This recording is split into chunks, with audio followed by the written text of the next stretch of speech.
Tani Meta. Është e njëjta histori e kësaj që të kam thënë. Çdo 2 muaj Spaku, organi i akuzës, është i detyruar që t'i japin memon e vet se çfarë kemi bërë neve këto 2 muaj në raport me personin në hetim. Në rastin konkret, në të gjitha rastet kur këta bëjnë raportin, pala mbrojtëse, në rastin konkret zoti Cakrani, ka bërë kërkesën për zëvendësimin e masës. Ai ka ditur gjithë ditën që nuk dëshon masa. Po kjo është një, si i them unë domethënë, goditje boshe. Po. Xhirim gomat para, po kot, pa anal. Debati sot në gjykatë ka ndodhur domethënë që për një kartë e cila sipas zotit Meta nuk është përdorur nga ana e tij, por nga ana e zonjës Monika Kryemadhi, dhe çudia vetë është se dhe zonja Kryemadhi këtë gjë e pranon, që e ka përdorur ajo. Dhe jo zoti Meta, në rastin. Dhe e dyta që është akoma shumë më e rëndësishme, për sa i përket pjesës së lobimit, dhe mua këtu më bën shumë çudi, sepse ne dim shumë që në partitë politike kur nga ana administrative drejtohen nga sekretari i përgjithshëm, nuk drejtohen nga kryetari. Po them administrativisht, se neve dim shumë se kush i drejton partitë politike në Shqipëri. Është Edi Rama dhe s'ka njëri tjetër, Sali Berisha dhe s'ka njëri tjetër. Varet çka ka dëshmuar sekretari. Dakord, E ka dëshminë e tij. Por ama, çfarë do gjë që ai të ketë dëshmuar aty, firmën në kontratën e lobimit e ka hedhur Endrit Brejmllari. Ky është fakt. Prokuroria dhe gjykata merren me fakte, nuk merren me llafe. Ti mund të them domethënë që Denisi është djali më i mirë në botë apo më i keq në botë. Duhet vërtetuar kjo histori. Dhe këto janë 2 gjëra të cilat nuk më bëjnë sens të gjyqi i zotit Meta. Dhe prapë ai është aty ku është. Pra në arrest me burg. Dhe nëse do duhet, domethënë edhe një etapë parafrazoj këtë. Nëse do duhet që një njeri të mos ndodhesë në arrest me burg, por të ishte në një mas sigurimi më të lehtë, ky do të ishte zoti Meta, jo zoti Velia e ret. Për shkak të 1001 gjërave të cilat lidhen me faktin që s'ka pushtet. Është shumë e rëndësishme kjo. S'ka asnjë pushteti më burg. Çfarë do prishin ky? E dyta, sepse vepra penale për të cilat i akuzohet zoti Meta, në rastin nuk janë vepra penale të viteve të fundit të Rishtazi, po flet për një vepër penale të vitit 2012, 2011-2012 kur ky pretendoi që ishte ministri i ekonomisë. Po flet për dëshmi të një çeku dhe të Vojsava Ismailet dhe Kasiot Ismailet. Pra po flasim për gjëra për të cilat është shumë e rëndësishme kur ti shkon në gjykatë për t'i ngërthyer. Dhe po flasim për 3 vepra penale, të cilat në totalin e vet nuk bëjmë shumë se 20 ditë burg o burr. Kurse ky tjetër ka 2 fishin. Ky është rasti, po. Ky është rasti për të cilin nuk komul, jo se duhet bëj njërin të faqe e tjetrin pa fajshëm. Për mua janë të 2 të pa fajshëm. Po unë po flas në gjuhën juridike. Në gjuhën juridike profesionalisht po them që është në këtë kisha unë teknike. Se me sa shoh edhe Meta ka thënë po nëpërmjet zëdhënësve të vet, po edhe Veliaj me sa duket me zyrën e avokatisë mund ta ketë këtë synim. Në ç'fazë, në ç'moment këta mund t'i drejtohen gjykatës së Strasburgut? Aha, duhet mbaroj gjykimi këtu. Gjykimi, pra jo për masën, ka shanse? Ka shanse për masën. Ata të marrë gjykimi këtu. Çështja e masës është çështje e mbyllur. Është çështje procedurale shqiptare, kur të shkosh marrë gjykimi këtu, shko atje dhe thua. Gjykimi është me 3 shkallë, kështu që do vite të tëra. Shko atje në Strasburg, pastaj thua ta majtën burg më për kaq vite. Kam dëgjuar sidomos më shumë këta të Partisë Lirisë që thonë Strasburg, po është një kod domethënë, diçka që është shumë e vonshme në kohë. Për kurreshtin tënde, se më ke bërë një herë tjetër këtë, po ta them dhe është shumë e rëndësishme kjo që thua, është shumë e vërtetë. Strasburgu ka një metër gjykimi në raport me liritë themelore të njeriut të jashtëzakonshëm. Shumë të madh. Para pak kohësh ta kam thënë, ne kemi akoma sot të dënuar me burgim të përjeshëm një person në Fier për masakrën e Fierit, i cili sot është dënuar, madje dënimin e ka marrë nga një gjyqtare që sot është në gjykatë kushtetuese. Dhe vendimin e kësaj gjyqtare, Strasburgu e ka bërë fërtele, i themun. E ka degeneruar. Dhe ka 1 vit e gjysmë që ka ardhur vendimi i Strasburgut dhe i thotë ai personi duhet dali nga burgu, sepse po bën burg në mënyrë të gabuar. Dhe nuk zbatohet vendimi? Nuk ka shkuar akoma në gjykatë, nuk ka dalë data e gjyqit. Ka 1 vit e gjysmë ai akoma s'ka dalë data e gjyqit. Për të ardhur tek ajo ideja që the çfarë, po kur bën burg kot ky. Po ja pra ja ku ke rastin konkret. Është dënuar në vitin 2001. Që do thotë ka probleme edhe hapësira ligjore, ka bërë 24 vite burg deri tani o Denis. Sipas Strasburgu ky njeri është i pafajshëm. Sipas Strasburgu ky njeri është i pafajshëm. Ai është akoma në burg sot. Është dënuar në burgim të përjetshëm. Okej, jo prandaj thash që ajo se kam dëgjuar shpesh zëdhënësit e Partisë së Lirisë që thonë ne do madje dhe avokat, do shkojmë Strasburg. Kjo thotë që është diçka që do paktën mund të shkojnë dhe mund të dalin, po problemi është që do kalojnë shumë vite. Që nuk është një çështje nuk është një gjë që e bëjnë sot për nesër. Këtë po dua të të shpjegoj. Kështu që as rasti i Velie, dhe rasti i Lirmetës për mendimin tim, pavarësisht se nuk qëndrojnë shumë. Jo, masa nuk ka lidhje me Strasburgun. Po s'ka lidhje me Strasburgun. Në rregull, pyeta. Se po ti ishte ashtu, Denis, shkonin gjithë për masë. Po ti mendonte ti se Berisha do ta kishte falur këtë si rast? Okej, në rregull. Ndërkohë, Denis, kalojmë tek një çështje tjetër që lidhet me shtyrjen për një vit të urdhrit ekzekutiv për Ballkanin nga ana e presidentit Trump. Ja ku e keni besoj duket firma dhe pas meje. Pra, zoti Trump ka rënë dakord që në Ballkan të vazhdojë të mbetet në fuqi edhe për një vit urdhri ekzekutiv i Bidenit, i cili parashikon goditjen dhe eliminimin apo pastrimin e korrupsionit në Ballkan përmes le të themi shpalljeve non grata dhe drejtësisë. Si e vlerëson këtë dokument? Besoj është një tregues i vazhdimësisë politikës amerikane për Ballkanin Perëndimor, që thotë asgjë nuk ka ndryshuar edhe me ardhjen e Trumpit, pavarësisht se këtu gjërat në raport me politikën amerikane në një farë mënyrë nuk e kanë atë ritmin e dikurshëm. Pra, paktën ambasada amerikane më shumë është marrë me deklarata të zyrtarëve të Shtetet Bashkuara të Amerikës në samite në vende të ndryshme dhe duke i marrë këto deklarata si një lloj mesazhi edhe për politikën shqiptare. Por urdhri tregon është i qartë që këtu problem për Shtetet Bashkuara të Amerikës në Ballkanin Perëndimor mbetet korrupsioni dhe ajo që mund të jetë le të themi lidhjet që mund të kenë politikanë në vende të ndryshme me krimin apo me grupe që mund të cënojnë politikat amerikane. Kështu që s'ka ndonjë gjë të re këtu. Jo, gjë të re. Shumë e re sepse pritej që Trump ta përmbyste urdhrin e Bidenit për Ballkanin. Po ja që duhet të jetë zhgënjur demokratët atëherë, se ata prisnin që çka ka shkruar Bideni duhet ta përmbyste Trumpi. Fakti që s'ndodhi kështu, kështu që demokratët duhet ulin kokën kur e pyetën doktorin për këtë gjë, fiks për këtë tha se ka me mua e ka për Ramën urdhrin. Kështu që ky është një humor le themi shqiptar, siç dim ta politikanët tanë, dhe në këtë pikpamje asgjë s'ndryshon. E rëndësishme është që Spaku po bën punën e vet siç po kthen normalitet. Unë e thash edhe dje që kisha emisionin edhe ishte pyetje emisionin, fakti që po shkojnë dosjet më. Dosjet po shkojnë sterilizimi dje, do shkojnë dosjet e tjera një nga një, do thotë kjo është puna normale e Spakut. Me pa zhurmë, pa gjë, madje dje as u bë fare zhurmë e madhe si para 2-3 vitesh do ishte nami i zi që do shkonte dosje sterilizimit në gjykatë. Tani as opozita s'flet, i duket gjë normale. Dorë vajti dosjet e kështu, ja kjo pikpamje, Spaku është futur në shinat e normalitetit. Politika jonë prapë është futur, ke parë ndonjë politikan tani as nga PS, as nga PD-ja dje stan asnjë gjë për Beqen. Pra, edhe këtu kemi normalitet. Dhe nga kjo pikpamje ky urdhër është në favor të Spakut, në kuptimin që nuk do të cënohet në perceptim, jo se juridikisht cënonte, edhe sikur mos ekzistonte ky urdhër, Spaku do vazhdonte punën e vet. Besoj këtu me Leonardin jam dakord.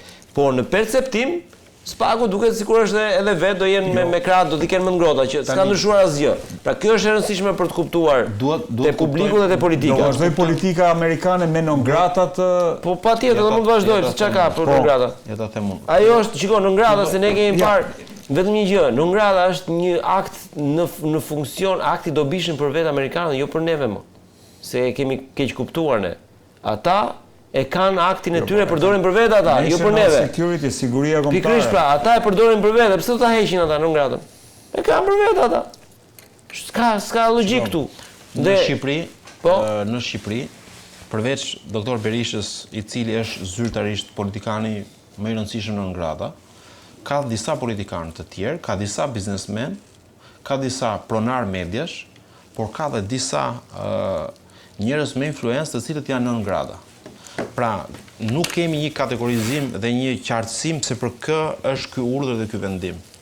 Shtyrja me 1 vit. Ai është për gjithë Ballkanin, mos e fut vetëm Shqipërinë. Dalë pra se do dalte Artan grupi, do shkoj tek ai në Bosnjë Hercegovinë. Çdo shtet, aty kam përshtypjen amerikanët më shumë janë të shqetësuar për Bosnjë Hercegovinën me këtë. Me këtë urdhër. Këtë duke thënë që amerikanët në fillim që në vitin 2001 ish Jugosllavia ka qenë problem për amerikanët. Jo Shqipëria, pastaj u futëm dhe ne në kuptimin e do qëndrojmë tek loja brendshme politike. Unë mendoj që Sali Berisha ka marrë një dëshkim tjetër, pra, në opinionin tim që nuk është hequr në gradë dhe që këta kanë dalë me këtë urdhër. E ka rikonfirmuar strategjinë. Por ata nuk e kanë me Sali Berishën drejt për drejt këtë gjë. Ata e kanë tërësisht me eksponentë të rëndësishëm që janë influent në rajonin e Ballkanit dhe që nuk përpuqen me politikën amerikane dhe me interesat amerikanë. Dhe amerikanët ku shpallin ka dhe nuk po flas pra për Shqipërinë, unë di mbi 10 emra që janë në gradë që nuk janë publik. Asun zboti për mënda ata. Po nëse nuk e kanë me Berishën merr, pse nuk e kanë hequr në gradën nëse tani nëse do rikthehemi tek në gradë e Berishës apo do interpretojmë një narrativ, jo, e lëmë edhe Berishën se s'është për Berishën kjo. Ideja është për Berisha është ilustrimi, le të themi, i këtij urdhri apo urdhri ekzekutiv presidentit amerikan. Të shpjegoj unë edhe për Berishën. T'jap unë. Jo, më kurse e kemi me Berishën, e kemi me thelbin e qëndrimit amerikan. Okej. Amerikanët po tregojnë edhe një herë që po vërtetohet edhe një herë që në linjën e vet politike, në vendimet e veta, po respekton administratën dhe nuk ka asnjë ndryshim drastik siç pritej nga betejë që u bë në Amerikë, sepse ishte një betejë në zgjedhje shumë e fortë që kaluan çdo limit të bërit politik në akuza shumë të fuqishme, që nuk ishin parë, pra, ky polarizim i thellë solli një lojë të re politike shumë agresive në Shtetet Bashkuara të Amerikës që u perceptua sikur administrata e re që do vinte, do të bënte ndryshime radikale mbi vendimet që kishte marrë administrata Biden. Në këtë lloj narrative, në këtë lloj perceptimi, u dha një shenjë besimi që demokratët në Shqipëri do të merrnin si shpagim vendimin heqjen në gradë të zotit Berisha të vendosur sipas tyre në mënyrë të padrejtë. Filluan lobimet, ka pasur lobime që nga janari, takimet shpejta, zoti Mediu, eksponent tjerë të Partisë Demokratike, kanë shkuar atje. Kanë takuar eksponent afër presidentit Trump. Janë përpjekur dhe kanë besuar që kjo gjë do të ndodhte. Por, sidomos afrimi i lasivit ishte një shenjë ende më madhore që po shkonin gjërat në rrugën e duhur. Rezultati që kemi, pra faktikisht nuk ndodhi asnjë nga këto përpjekje të Partisë Demokratike që të jeshin rezultative dhe përpjekje që do të sillnin këtë lloj pritshmërie që kishin, heqjen në gradës. Nuk u hoqën në gradë zotëri. Dhe pse nuk u hoq? Sepse ata e kanë të qartë vendimin e tyre dhe i besojnë që Sali Berisha në politikën amerikane nuk është më një figurë e pëlqyer, edhe pse pati përpjekje. Dhe këtë lloj mendimi që ata kanë e treguan edhe në këtë rast. Pra, rikonfirmuan dhe lanë të kuptojnë që asnjë përpjekje që ti mund të bësh për heqjen në gradës nuk vlen qoftë edhe me para, nuk ka të shpaguar. Sepse është mendoj që është një verdikt amerikan i cili e shohin ata narrativën dhe në interesin e tyre politik. Por ky vendim i sotëm që ata kanë dalë me këtë zgjatje të rishikim apo edhe një herë rivendosje të nëngradës në gjithë Ballkanin e kanë me eksponentët pro-rus, pro-serb, anti-amerikan dhe filo rus të cilët janë në territoret e Ballkanit që mund të përpiqen të ndikojnë për interesa të caktuara. Dhe amerikanët me gjithë strukturat e tyre të inteligjencës i din kush janë emrat dhe kanë vepruar dhe veprojnë njëkohësisht. A parajmëron kjo Almer që do ketë, sepse zgjatja me një vit e një politike që shpall non grada, a parajmëron kjo që do ketë non grada të reja qoftë në Ballkan, Amerika ka një gjë. Pa tjetër që Shtetet Bashkuara të Amerikës her pas here janë aktiv me vendosjen e sanksioneve ndaj shumë njerëzve të tjerë. Tani, ata janë nisur në Shqipëri në gradën me botën politike, që janë emra publik që mundi përmendim shumë lehtësisht, siç është Tom Doshi, që janë publik të bërë nga dhe Magjush Dako, Sali Berisha. Por ata kanë shpallur në grada që ne nuk i dim, edhe klerik fetar. Kanë shpallur në grada edhe drejtues të tjerë politik. Një nga emrat që gëzon që mban damkun e nëngradës, për mendimin tim, edhe pse ka qenë i drejtues i lartë i vendit, është Gramoz Ruçi, që nuk e përmend njëri. Që Gramoz Ruçi ka shkuar në Shtetet Bashkuara të Amerikës thjesht si një drejtues i kuvendit, por nuk mund të shkojë si një qytetar i lirë.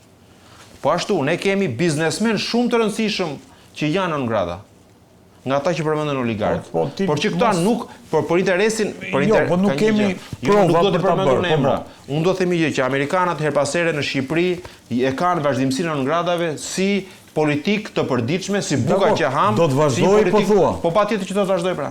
Do të kemi edhe emra të tjerë non grata. Çdo kush nga ne këtu që është në studio, qofse bën një deklaratë të gabuar dhe shohin ata si rrezik dhe kërcënim, më e pakta nuk merr dot një vizë. Pra, këtë drejt ta heqin ata, që ti të paisësh me një vizë amerikane. Nëse nga ne çmend dikush dhe bën deklarata të çmendura, patjetër që nuk do ndjeti pëlqyer për amerikanët. Non grata pastaj do rishikohet nëse vazhdon kjo lloj çurie. Unë mendoj që neve që jemi persona publik, apo njerëz që kanë një lloj aftësie për të menaxhuar sferën publike, në qoftë ekonomike apo qoftë sferën e jetës politike apo jetës publike, janë nën lupën e amerikanëve gjithmonë. Edhe ne vëzhgojmë, monitorojmë ato që themi. Ju e dini qartë se çfarë bëri para disa muajsh, e kujtoni qartë, mori një nisëm Erion Braçe, i cili donte të penalizonte të gjithë mediat që kishin artikuj që bënin propagandë ruse. Ne mund biem si media viktim. Pra sepse prodhohet fake news pro-Rusisë, pra një fake news i thjesht neve mund të ndëshkoheshim.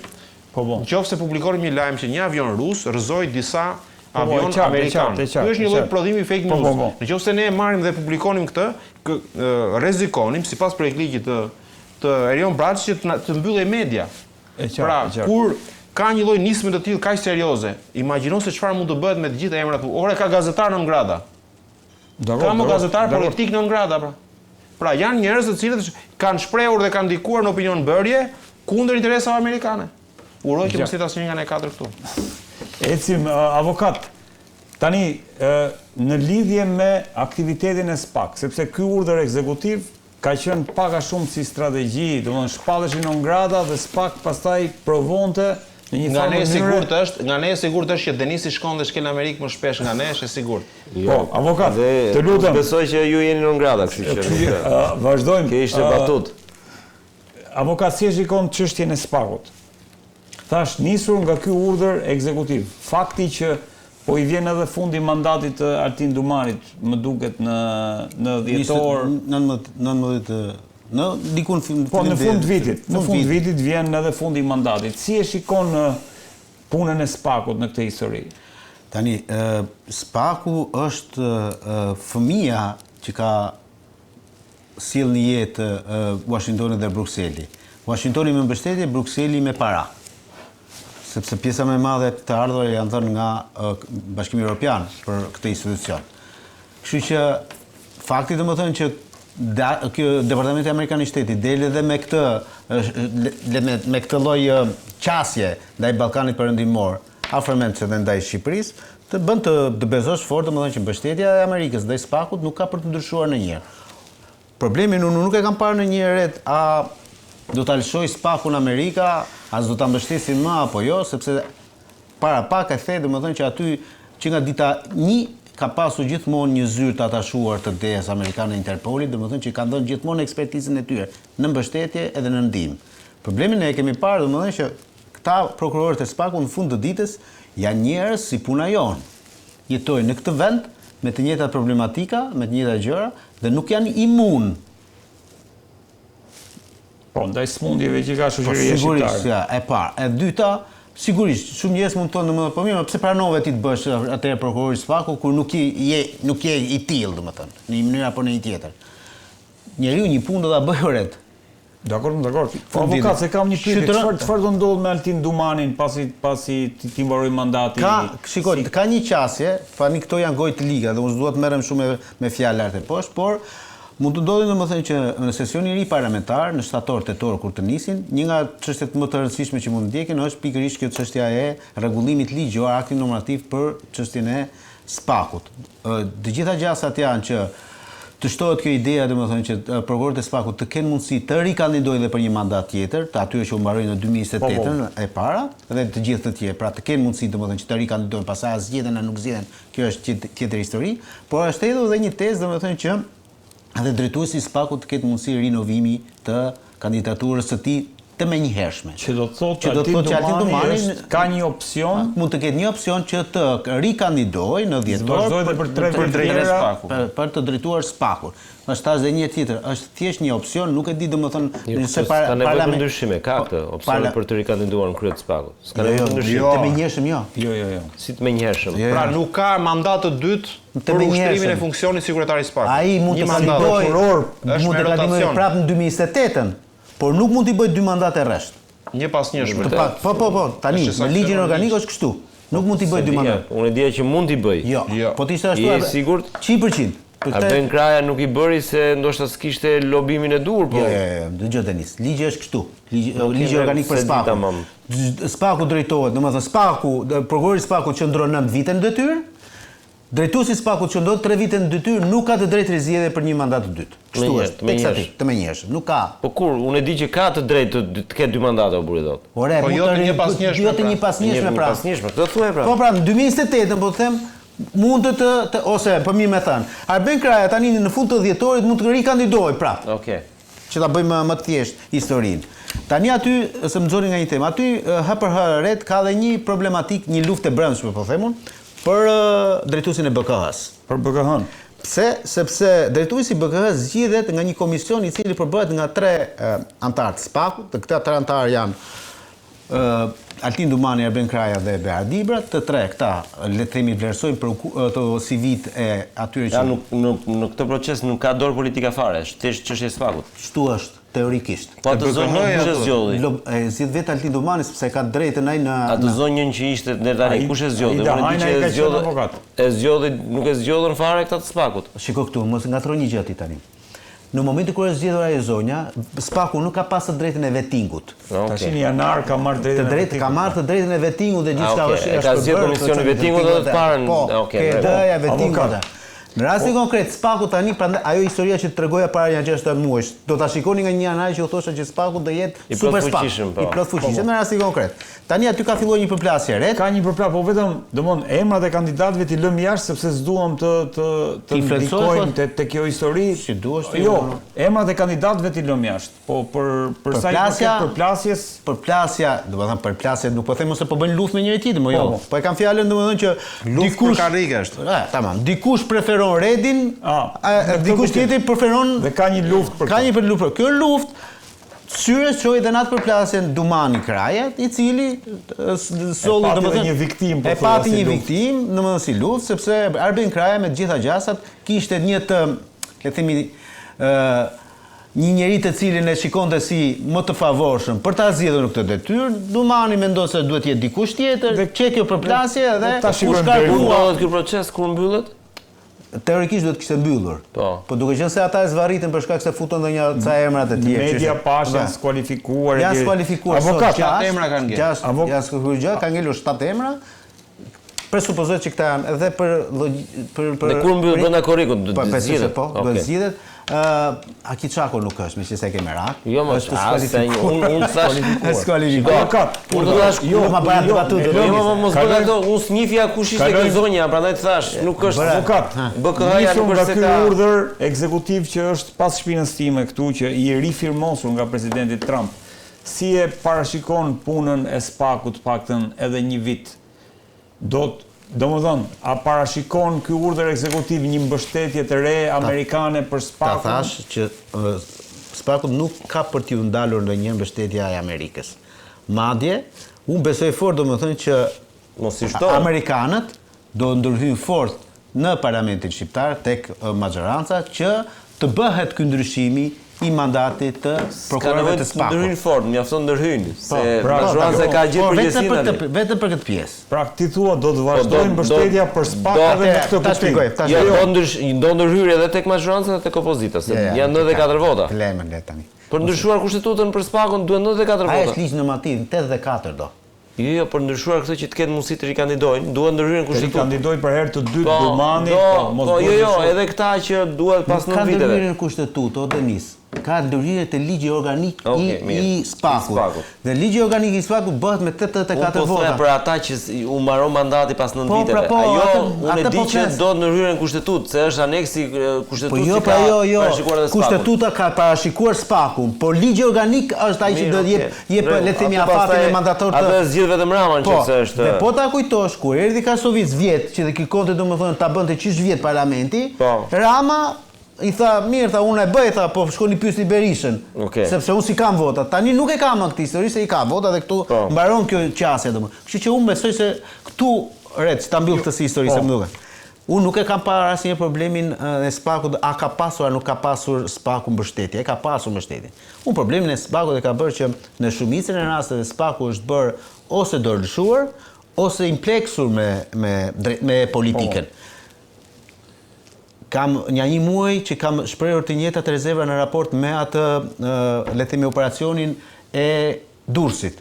Sot që flasim, le të dalin nesër Altin Dumani dhe të më përgjeshtroj, që s'do ta bëj kurrë di atë mua se nuk do më japën ai shtagër. Altin Dumani tha kemi konfiskuar, sekuestruar një televizion privat.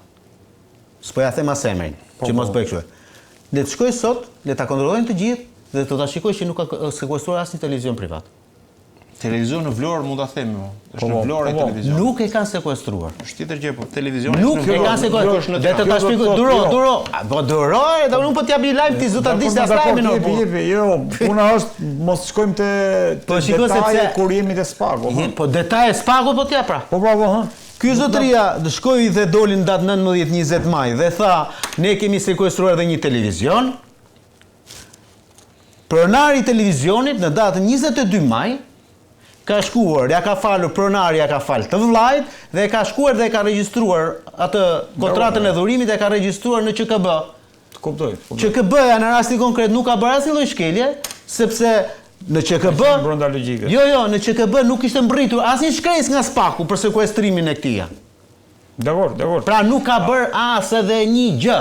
Asnjë lloj sekuestrimi, as edhe një lloj gjë. Merremi dhe me SPAK-un, po çfarë do bëj? Unë dua të di ky urdhër ekzekutiv e mbyll me e konsolidon. Unë Ore nuk i mungon SPAK-u. Jo, po sepse është pasojë drejt për drejt më. O Denis, pra non grata dhe drejtësi. Ka një gjë. O Denis, më thua doti mua sepse ta bëj një kundrapyetje unë ty. Po. Më thuaj tre emra që SPAK-u duhet merret pas këtij vendimi. Kasali Berishën e ka në hetim. Vangjush Dako presupozohet që Vangjush Dako është në arrest shtëpie dhe Tom Doshi që është thirrur disa herë që unë mendoj që Tom Doshi shumë shpejt do arrestohet. Pra këto janë emrat që do merret. Do emra biznesmenësh që kanë qenë aty. Nuk i dim. Pra për kë ka efektivitet ky lloj vendimi, zgjatja e këtij vendimi me një vit. Kë prek drejt për drejt. SPAK-u, çfarë lidhje ka me SPAK-un? Kanë me ata që janë instrumenti për pastrimin e politikës, është SPAK-u, është drejtësia. Po e bën? Po mirë pra, kjo është debat. Po tani çfarë muhabeti bëjmë tani po dal këtu ti vazhdon aty për urdhër. Atëherë rikonfirmimi çfarë tregon pra? Tregon që po e bën apo s'po e bën? Oredi. Rikonfirmimi i vullnetit të Bidenit nga ana e Trump tregon që SPAK po e bën detyrën apo s'po e bën detyrën. Çfarë lidhje ka më Do dëgjosh. Po ky ta tha Denisi para pak. Ky urdhër nuk është për Shqipërinë më burr. Po mirë, ore unë do ta hash. A do ta veshësh aty të? Po mirë pra. Ajo që po thosha unë është SPAK-u dje par dje sot nesër edhe nuk i mungon mbështetja amerikane. SPAK-ut i mungon kredibiliteti profesional për të bërë hetime ashtu siç duhet dhe për të shkuar në gjykat me kërkesa ndaj gjykatës të mirëqana. Jo të më thot mua, unë e akuzoj Rjepajn, Rapajn, Ilir Beqajn dhe të gjitha ata për sterilizimin për grup të strukturuar kriminal, i cili sipas kodit ton penal dënohet 12 e lart vite dhe ti shkon në gjykat dhe kërkon 10 vite burg. Ma shpjego ti mua. Dakor. Jo nuk. Ma shpjego. Futemi po duash. Po jo, si futemi po duash, unë po tregoj tani se si është. Ore, unë kam urdhrin e asaj. Ore, pse nuk e shtron pyetjen më redo. Kush janë emrat që preken, që janë subjekti SPAK-u që prekin aty vendim? Kështu më shtroj pyetjen ti. Po s'do flasim për emra, unë Por flasim. zotri, po çfarë është ky vendim pra? Çfarë lidhje ka me Spakun? Urdhri nuk urdhri ta Nuk merret thash. me emra apo. Urdhri Si merret urdhri? Po për kë është ky urdhri? Një sekond. Mos u Po ngatro. sepse që të bëjmë lidhje me Spakun. Urdhri është strategjia e politikës amerikane për personat që nuk janë në për të politikën e tyre nuk janë të përshtatshëm. Kaq. Që rikonfirmon Nuk ka të lidhje njëjtën gjë. hetimi me që erdhi urdhri tani o burra Spaku të vëshoj. Nuk ka sens kjo. Denis, Urdhri është për po ata. bën një qasje sikur ky vendim ka lidhje me Spakun, Redi shumë mirë që e bën. Jo. Atëherë, neve që të bëjmë një qasje logjike e gjës. Unë po them një gjë tjetër. Zotri, ku qëndron lidhja e urdhrit amerikan me Spakun? Përveç se me emrat që Spaku i ka subjekt. Po s'ka pra lidhje. Po mirë, atëherë unë po i them Redit, zotri, që ta bëjmë debatin në studion neve, na shtro pyetjen. Sa po vepron Spaku ndaj emrave që janë non grata sot? Çfarë hetimesh, ku i ka zgjeruar hetimet? Këtu hajta diskutojmë. Kështu do ta shtrosh. Si është aplikuar Po, deri tani? si është aplikuar? Mirë, Kjo është okay, debati, okay. që hajde të marrim mendim gjithë secilit. Po që thua që ky vendim është posaçërisht për Spakun, jo. Ti mund ta luash në çdo lloj forme. Zotri, ky urdhër vendim është shumë i rëndësishëm.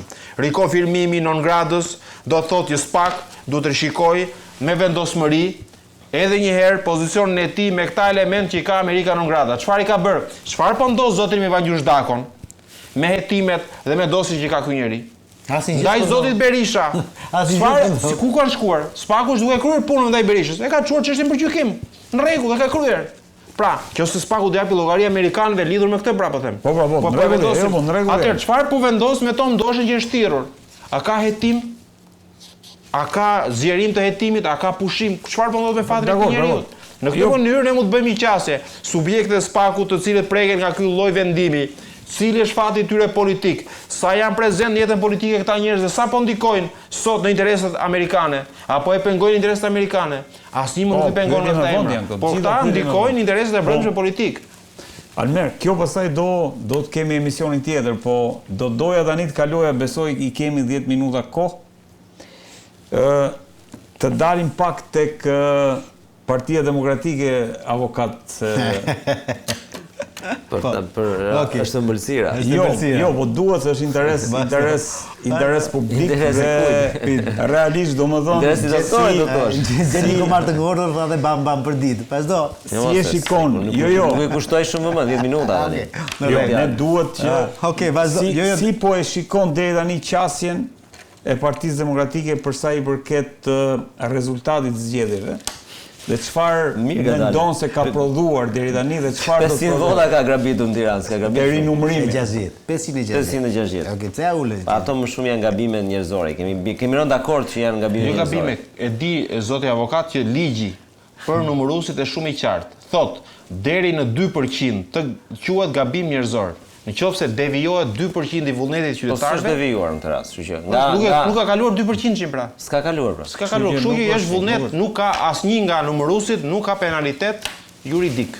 Pyetja ime është më thjeshtë, retorike. Po. Është e turshme për mendimin tim që opozita dhe Partia Demokratike në veçanti, a dhe as pak e moralshme, që të mos i besoj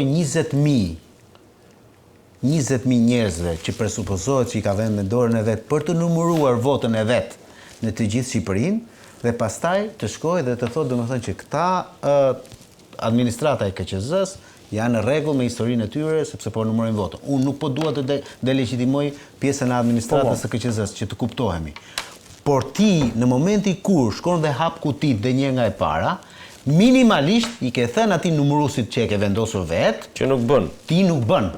Që do të thotë në reformën e re zgjedhore duhet kërkoj depolitizim të komisioneve. Duhet jetë PD-ja e para me flamur këtë gjë. Jo. Jo, kjo PD-ja duhet dalë të bërtasë. Apo më pyet për numërimin pra. Po në për votë. Si duken vendimet e drejtanishme Po pra janë të turshme. Janë të turshme numërimin të pamoralshme dhe të turshme në në raport me ata të cilët i ka çuar për t'i numëruar votën. Ja ka numëruar votën i ka thënë s'mi ke numëruar drejt. Po me ekspozimin që zoti Berisha Berisha ka një gjë më ka thënë zoti Berisha, më ta kuptoj çik në ardhin këtu. Ka thënë, në rinumërimin nuk e kemi kërkuar ne si subjekt politik, por e kanë kërkuar kandidatët tanë dhe ne ja kemi miratuar. Kjo është vërtet. Por ama jo, vetëm ka një gjë ama, ka një gjë. Cili është gjëja e diskutuar? Hiqemi sikur ata dy zotrin juristë të nderuar që e din shumë mirë, ata janë PD-s, që vendosen për rinumërimin. Nuk vendosi kandidati i PD-s. Shumë mirë pra. Kështu shumë mirë. I legjitimuar një kërkesë, Problemi është ky, që ata 43 kanë marrë urdhrin nga Selia e Partisë Demokratike. Ore, cila është e keqja e Partisë Demokratike që ka lejuar rinumërimin sipas jush? Jo, unë po Ka rëzuar punën e komisionerëve vetë, ka që thjesht. Po ta them unë që komisionerët në çdo palëzgjedhje, me sa marrun pjesë, ja them unë Nardi aty Nardi, komisionerët nuk janë aq moralshëm sa mendon Nardi. Veprojnë dhe me kokën dhe me xhepin e vet. Pyetja ime është kjo. A duhet çka ke zgjedhur më burr? në reformën ku e di timor që njeriu më i afërt mund të shesim, komisionerët të shesin. Po vetëm këtë kujdes mo. Po edhe PS-ja të shet më, ai ka shitur. Ku më se s'ka gjë as më. Të them unë 2009 ka shitur. Por e ka akuza nga Dirama për të gjë më natë tani mos i bëni komisionerët e thjeshtë për anë që pyetja ime është kjo. Tani kur të bëhet reforma e re zgjedhore, a duhet që zoti i nderuar Lybashi të dalë me flamur thotë nuk dua më komisioner politik? A do ta thotë? Hajde ta diskutojmë pas. A ka ardhur, jo më të bëj një kundërpyetje ty. A ka ardhur maturimi i shoqërisë që të zgjedhë me element jo politik? Jo, pra nuk e kemi. Sa garanci kemi ne? S'ka garanci që shoqëria jon prodhon element të tillë. Unë kam garanci te KQZ-ja, kam garanci të plot. Ke garanci ti? Po ti ke garanci me kuti që janë numëruar një nga numëruesit partijak dhe pastaj ata numëruesit civil që jo pra hajde ta shohim atje. Jo pra jo. Ta shikojmë ne numëruesin civil, një mësues, një mjek, ka mjek kriminali nga ligji se sa komisioner politike. Ti shumë mirë. Mund të ketë frikë nga ligji, po mund të ketë frikë dhe nga kriminali kutin e votimit. Avokat. Po mos më futë rinumërimi se e tha. Do doja situata në të cilën është futur gjithë skena politike dhe sidomos PD-ja në rastin konkret, i volit. Kur mendon, më fal se kërkoj shumë dies, kur mendon që edhe një antar kryesie i PD-s, domethënë emërohet, jo emërohet, ikën se emërohen me zonë. Edhe nuk u ika një numërues. Tani kjo ishte parashtrimi. Avokat, po, ta nuk të ndërpres më, se i parashtrim por. Tani Genç de Romenaj ka të gjithë drejtën e Zotit që për jetën e tija administrative apo për te politikës ta shikoj në syrin dhe në optikën e vetë më. Që kush sakrilegji këtu se pas ka kaluar ande apo pas ka kaluar këte. Tani, kështu duhet jemi të gjithë partizan të rrim aty, duhet lëvizim nga vendi sepse do jemi idealist. Kjo është ideja. Moralisht se ke qenë këtu kandidat në një Jo, i antar kryesie, më ç'është kandidati, kandidati kryetar, ka qenë kryetari i PD-s. Po legjitimuam këtë, ç'a kuptimi ka më? Okej. Po ky që iku mirë tha që ka i keqta, po ata ajo partia që se mbajti, s'ka asnjë gjë ajo? Unë prandaj zero ajo, ha? Unë s'po merrem me zotërin fjalë, unë po merrem me fenomen. Me që ma kujto, unë s'doja të merresh afare. Prandaj unë s'do të merresh afare. Reflekton kjo krizë në PD, po them. Shumë por. Ja zakonisht shumë. Dhe unë prandaj them domethënë që nuk e konsideroj të fajshëm fare atë për veprimin që ka bërë. Po pse më do i maj akoma pishtari Sali Berishës derisa desin Berisha që të jetojë në këtë botë? Kanë 12 vjet në opozitë më zotërin nderuar. Do rritë ka të tjerë 16. Goca ime kur Kali nuk ka pa Edi Ramën kryeministër. Kur shkoj për të votuar për herë të parë të shohim prapë Edi Ramën kryeministër. A jem tek Terezit Kokës apo jo? Çfarë muhabeti më bën tani? Mua këtu do të nxirrësh nga atë bën Denisin fakt. Ashtu, dhe desha të them, kjo mënyrë, kjo vale të nxehtit i shkon shumë për shtat Partisë Demokratike. Se edhe nëse ka pasur një 2-3 koka, në qoftë se ka pasur një 2-3 koka, se unë dyshoj që ka aty koka, që mund t'i kenë thënë Berishës, ose edhe përciptazi që shiko se neve duhet fillojmë tani një analizë të brendshme se çfarë ndodhi, tani mos mbet se i ka miq gjithë. Më thuaj ndonjë kështu. Po ja pas ti them ty. Analizat do fillojnë shtator me nart. Se tani ne mbujemi në verë, do të ndërtojmë procesi, certifikohet dhe flasim për analizën. Prandaj ky certifikimi. Ky certifikimi i procesit sa më shumë të zgjatet, aq më shumë amortizon këtë problematikën, domethënë harrohet fakti domethënë që mund të fitonim ne dhe jemi pranë në opozitë. Nuk shmanget analiza, mëse do vi shtatori, do vi tetori, nëntori, dhjetori, do shmanget. Ja, një sekondë. Mirë, tani ka mbyllur pas e bëni si doni. Analiza ka mbaruar. Ore, dhe ka çfarë filloi shtator. Se ka mbaruar sipas te analizës. Sepse Vulosi patjetër Berisha tha ore e thoni nuk ka dorëheqje zotëri. S'ka si kaq analizë për çfarë do flasim ne për. Ku e diti që s'mund të ketë emra të përveçëm të cilët mund ngrihen kundër Berishës dhe të kundërshtojnë që nuk ka emra tani. Tani ti jemi realistë. Po nuk ka fare. Nuk ka fare. Mysli Murrizi e bën për shkak. Opinioni politik ta mbyll dhe pastaj vazhdoni. As opinioni politik kjo është e keqe e PD-s. Lutem, le ta mbyll dhe pastaj vazhdoni. O Almer, edhe sikur të ketë më. Ajo parti është pronë private, është si xhepi që ka Berisha, bile i djathi, jo të dy bashkë. S'doni ta pranoni, bëheni më bu. Opinion pastaj. Ore çfarë ka Berisha? Ka një minutë më kanë gjithë. Nard, çfarë ka Berisha që mentaliteti që ti përcjell në publik me duke thënë që kesh pronë private, i shkon për shtat atij dhe ky mentalitet është ngjizur në kokën e njerëzve dhe askush nuk reagon dhe të bëj një luftë betejë politike kundër tij. Çfarë betejë bëjmë? Kam 30 vjet që ri aty, çfarë betejë do të bëjmë? Ore, jo timër zotë, po flas ta elementet që aspirojnë për të vendi Berishës më. Ç'lidhje ka aspirimi aty më? Nuk aspirohet vendi Berishës, më pa ikur Berisha që aty. Kishte fjalën për aspiratori. Ai Terezi, por unë po them që tjetër gjë më. Ti o zotrin më 11 dhjetor të 2021-shit e shkrove vetë. Të ndjekin më fatin Agron Shej, të marrin edhe një copë tjetër nga PD dhe i forcët të marrin edhe 2 mandate. Po jo, ta them që Berisha përballë ka ca qullac që nuk kanë karakter dhe forcë të dalin kundra, sepse me nderte janë të dhjerë në brek me rezultatin që morën. Kanë qenë hyrë në pazare, kanë bërë dhe marrëveshje dhe nuk hyjnë dot se i dia këto gjë. Okay. Pra, se po të ketë njëri të ndershëm, si Agron Shej, të merr dhe një copë PD prap të zhgënjyerish dhe merr dhe një mandat më tek për treguar që unë dal kundër Berishës. Po këta nuk dalin sepse ti përmenda pa lart. Agron Shej i ndjesë me disi më bëre domethënë që të dridhem këtu. Të dridhesh ti. Agron Shej tregoi kush është më. Unë blej 2 mandate zotrin. Nardi, nuk çike ti nga vendi. 2 mandate. Ai vlen. Do tregoj sa vlen të tjerët. Jo, se kjo është. Jo ta çoj, okay. Ore, a do më lesh ta mbyll një fjalë ta ndërhyj njëri edhe mbyll edhe atë që po të thosha është që aty problemi është Berisha. Është Berisha më. Dhe në qoftë se ti mua më thua që pse s'del si çdo Almiri, pse s'del dikush tjetër. Ta kam thënë herë tjetër, edhe ta kam perifrazuar. Ore ti, në oborrin e mbretit, kushdo që kandidot kundër mbretit, del budallamot, bëhet lufton, Berisha e vlerëson. Apo më lera Almer tani ti. Këll që më ta vlerësoj. Ti mbaj më Berishën, tani më le ta bëj unë analizën time sipas po e kam me këta më me këta të tjerë që nuk kanë këllçe. Po le të e kam pyetur Ilia Ali Mehmeti, çfarë mendon ti për nuk thot asgjë, se din që nuk bëjnë dot politikë, nuk kanë. Almer edhe mbylla, këtë fjali kam. Okej, unë bie dakord me ty. TPD-ja duhet të ri Berisha. Sot është e them unë këtë gjë që po mi pra tani se më çmendë atë burr tani se çik ta zan sos robi o bo është vlla tani po them me që se do këtë un po them po mor buletri Berisha aty 81 sot 85 është në do jetë në 2029 takzojnë a do ketë hemoragji avokat po çfarë hemoragji si rasti Deromema që i do ketë largime të tjera po sigurisht më ata mezi po presin që të marrin në telefonat më jenë Terezit kokës. Ore, je eser umani më, je qenjer njerëzore më. Ç'është më kjo histori domethënë të majun pedestalin që familja Berisha aty të rrit të më këmbet sa më shumë që të mundur. Ç'është më kjo histori? Ky ç'është më ky budallik? Po për çfarë më duhet ta bëj? Kam 35 vjet që e bëj këtë. Ç'është bëre ti Nardo, të kalohet ti me Rama? Unë kaq që kam takatin vëlla. Unë bëj pjesën time, ai sa kam mundësi. Ska Rama për ty.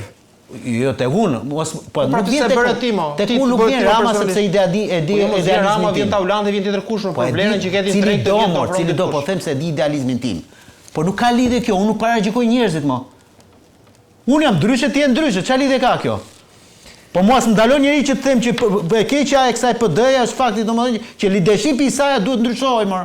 Ora pse nuk e ngren zërin më. Agron Gjek Marka i për turpin e vet doli pa. Tani ti po mos Berisha vazhdoi betejën që Agron Gjek Marka i çon. Po këta janë figura të Diegora Mokush i thotë ik Berishës për krimba, për lëpirsa, për butat. Po ja pra këta ka më balla, s'ka kush këll që unë di. S'ka kush. Berisha më shumë e trëm Denisi kur bën opinion kundra se këta, mos e di që janë pa vlerë më. E di që Denisi dhe ne jemi të vërtet. E di më shumë trëmit nga një opinion këtu sepse nuk e di se çfarë janë. E keqja e madhe e Partisë Demokratike, ja ta them unë, e keqja e madhe e Partisë Demokratike është fakti që opinioni publik, shoqëria nuk do t'ja di më për PD-n. Ah, bravo. Kjo është e keqja. Po s'ma la ta them, shumë mirë, bravo. Kjo është. Ky është konkluzioni sot, pastaj është një keqje e madhe kjo edhe për vetë shoqërinë, sepse ne dal nga dal po kthehemi në një shoqëri me e pandjeshme raport me klasën politike.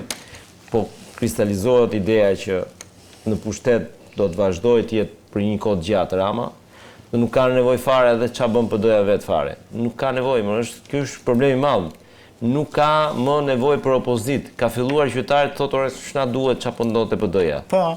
Kjo është dramë që vetë PD-ja nuk po e kupton. O Denis, se thoi vetëm për PD-s, qytetari ka humbur djeshmërinë dhe për Shqipërinë derisa ka largime në masë. Jo, largimet unë nuk jam kundër largimit. Njeriu do largohet sepse do të jetojë ku do qefi. Tu janë lëvizje të detyruara nga mospasja e kusteve për jetë normale në Shqipëri. Jo vetëm për PD-n. PD ka fajin e vet që nuk ringjat shpresën jam me ty. Po jo vetëm s'kan humbur interes për PD-n, ka humbur interes për Shqipërinë. Është si dy ekipe futbolli. Në momentin që ti nuk je atraktiv për tifozin, ka marr fund, nuk do t'ja di ai. Shqipëria nuk është atraktive për ne, Denis. Jo, Shqipëria. Po kjo po lasivitare, ai lobimi që ndërmorën. Lobimi ka mbetur për të parë sa ka qenë fatura dhe kush e pagoi, kaq është lobimi. Tani nuk ka kuptim tani të vazhdojmë me këtë histori. Por e PD-ja po të them edhe një herë. Kjo që thot Nardi është shumë e vërtetë, që do ikin njerëzit sepse e shohin që kjo parti nuk ka sinjale, minimalisht nuk ka sinjale të vinë pushtet. Qa do bëj ai? Do ikë se do jetoj, se nuk jetohet në opozitë. Zotri, qytetarët shqiptar ikën sepse i rritën taksat. Jo, do ikin nga PD-ja, po them, jo nga Shqipëria. Si? Do ikin nga PD-ja. Çfarë do bëje? Do shkoj të marr taksat malme, mos më them gënjeshtra tani. Po jo më gënjeshtra. Po nuk ku janë rritur taksat. Po ku janë rritur taksat? Jo për një moment se ti do nuk e di, si paguon ti vetë faturat. Jo më paguaj unë. Dritat i paguaj kam. Ne kemi një taks fakultative në Tiranë për shkollat, duhet ishte mbyllur dhe vazhdon e paguaj. Po përmend detajt aty të rëndoj tani. Po përndon jetën e xhepit qytetarëve. 1000 lekë është taksa. Almera të ta bëjë. Shikoj, prandaj bëheni jashtë realitetit. Nuk jam jashtë 1000 lekë është ajo taksa e shkollës. Shqiptarët, unë ta them, Partia Demokratike është mëkatare sa qeveria që nuk gjallë shpresë. Një sekondë, e paguan ato 1000 lekë ti. Edhe atë 1000 lekë do ta heqi për pensionistët drama. Do ta heqi tani, e ka vendosur do ta heqi. Po le të bëj një pyetje dhe pastaj vazhdojmë me të gjithë. Meqense përmende De Romenaj dhe s'ka asnjë lloj problematike. Po pse nuk mendon domethënë që për mua De Romema është burrë, se ka ikur hapur. Po gjëja pyetje në burr. Gjëja pyetje pastaj thuaj edhe ti ca fjalë mira ose të qija për të skarësi. Pyetja është, pse nuk duhet të ikte ky apo dhe ca shumë të tjerë aty, kur pas 20 vitesh aty prap vetë parë Bujar Leskajn ti. Po ma trego. Jo, mos e pyetje ti. Po mos pyetje atë aty nuk lëviz uji më. Aty nuk lëviz uji fare. Aty ka marrë për herë të fundit Bashkinë e Vlorës PD-ja. E ka pas një herë vetëm e ka pas. Kur? Në 96-ën e ka pas. Sa vite janë? Po 30 vjet. Do prisë edhe 30 vjet deri më ai që të rinde aty. Po tani kjo është histori njerëzore shumë gabim. Keni shumë. Për mua perse gjykoni gabim. Po çfarë gjykoni? Po një forcë politike që nuk merr dot xhepi dhe jo pragmatist. Kur e ka marrë për herë të fundit PD-n Bashkinë e Tiranës PD-ja. PD në 2011 Po lemo Luli ato ja volli Berisha bashkë me Metër. Po di kur e ka marrë për herë të fundit? Që në 96-ën. 96-2000 për Albert Boroke. E kupton? Tani më falni. Pra e kupton 96-ën me PD.